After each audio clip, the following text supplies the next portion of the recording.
Le Premier ministre Cheikh Modibo Diarra vient de boucler par Paris un long périple sur la situation de notre pays, son devenir, des voies et moyens pour libérer le pays assiégé par des bandits armés. Comme promis, le chef du gouvernement a attendu son retour ici à Bamako pour livrer la primeur de la feuille de route du gouvernement dans une adresse.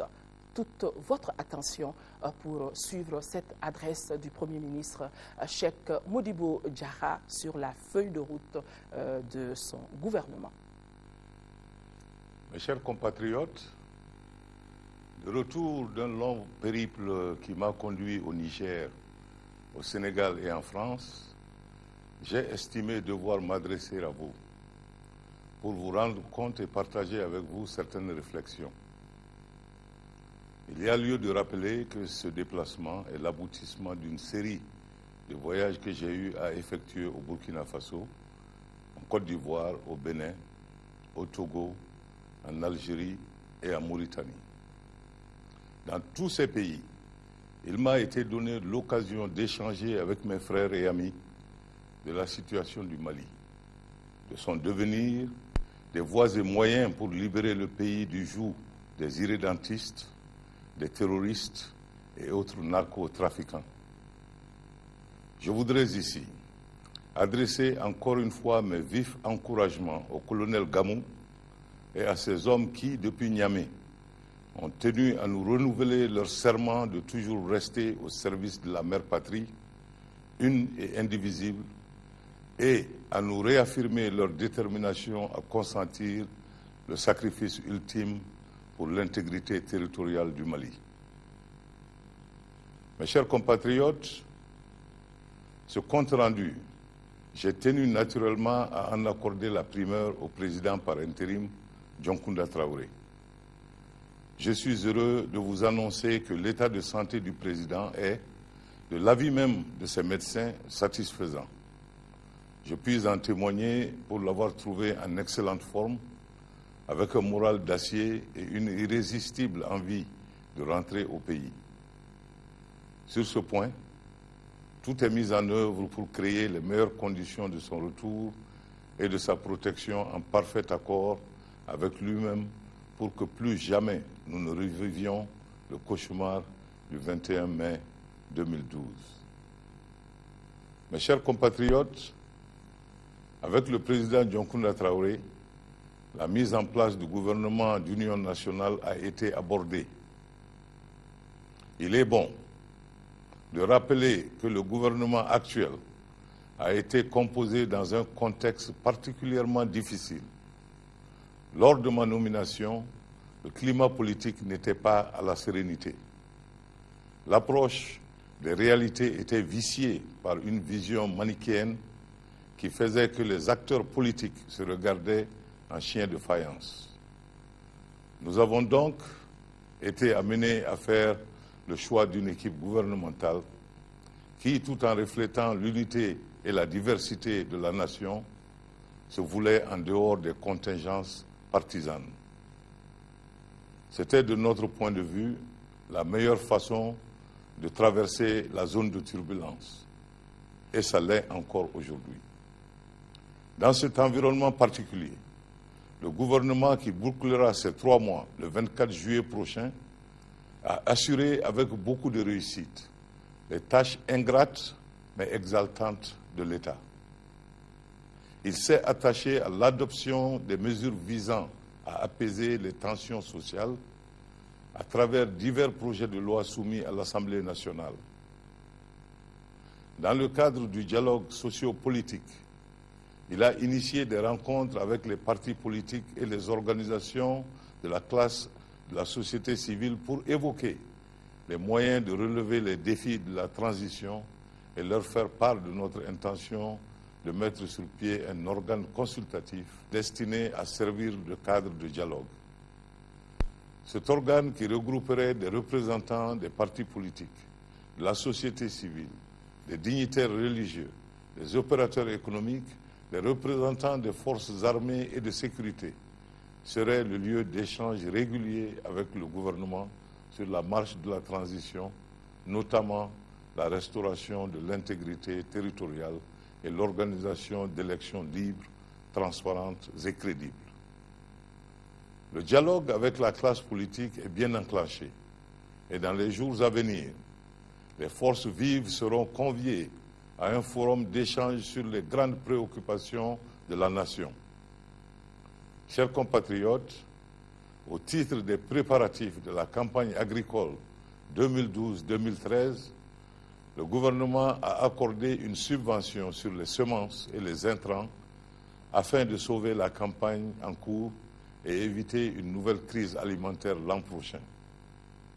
Il a aussi procédé au paiement aux fournisseurs d'engrais des arriérés dus par l'État au titre des campagnes de 2010 et de 2011.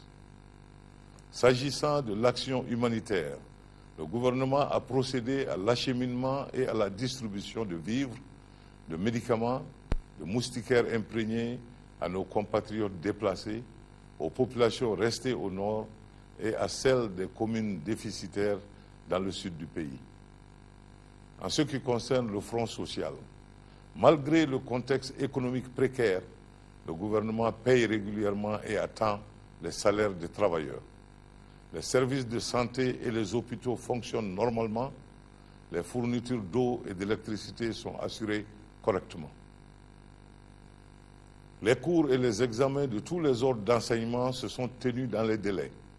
C'est le lieu pour moi de rendre hommage aux parents d'élèves, aux enfants qui ont pris conscience et ont décidé de ne plus se laisser distraire par des activités extrascolaires et de se tourner résolument vers leur formation, mais aussi et surtout aux maîtres qui ont bien voulu accepter de mettre en veilleuse leurs revendications légitimes.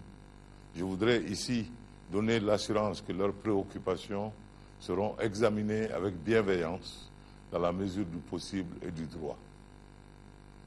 En ce qui concerne la justice, un accent particulier est porté sur la préservation et le respect des droits de tous les Maliens, tout en s'assurant qu'aucun citoyen ne soit au-dessus de la loi. À cet effet, les enquêtes relatives à l'agression du président Dioncounda Traoré se poursuivent normalement et les auteurs, commanditaires et complices, quels qu'ils soient, où qu'ils se trouvent, seront poursuivis et traduits devant les tribunaux. Je saisis cette occasion pour déplorer et condamner avec la dernière rigueur l'agression des journalistes dont Abdrahman Keïta et Sauti Haïdara. Des instructions fermes ont été données pour que les auteurs de ces forfaits ignobles soient recherchés et livrés à la justice. Nous souhaitons à M. Haïdara et Keïta un prompt rétablissement. Chers compatriotes, le gouvernement vient d'élaborer sa feuille de route. La primeur en a été réservée au président Dioncounda Traoré. Elle a été transmise ce matin même à l'Assemblée nationale et portée à la connaissance du corps diplomatique par le ministre d'État, ministre des Affaires étrangères et de la coopération internationale. J'envisage de convoquer sans tarder une session extraordinaire de l'Assemblée nationale pour présenter aux honorables députés le contenu de la feuille de route et obtenir leur adhésion et leur contribution pour sa mise en œuvre.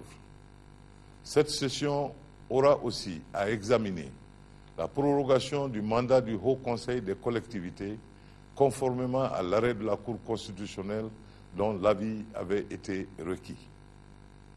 Mes chers compatriotes, beaucoup reste encore à faire. Nous en sommes conscients. Nous constatons que le feu de la polarisation partisane est en train de baisser d'intensité. Il est désormais possible de mettre ensemble les talents et les engagements au service du pays et de former un gouvernement d'union nationale. Nous sommes convenus, le président et moi, d'engager les consultations avec toutes les parties concernées afin que toutes les énergies soient tendues vers le même idéal, celui de réconcilier le Mali avec sa grandeur faite de dignité et d'unité. Chers compatriotes, l'attention du gouvernement s'est singulièrement focalisé sur la reconquête des régions du Nord, nous avons dit que nous sommes ouverts à la négociation avec la participation de toutes les communautés originaires du Septentrion. En même temps, nous nous préparons minutieusement à l'option militaire.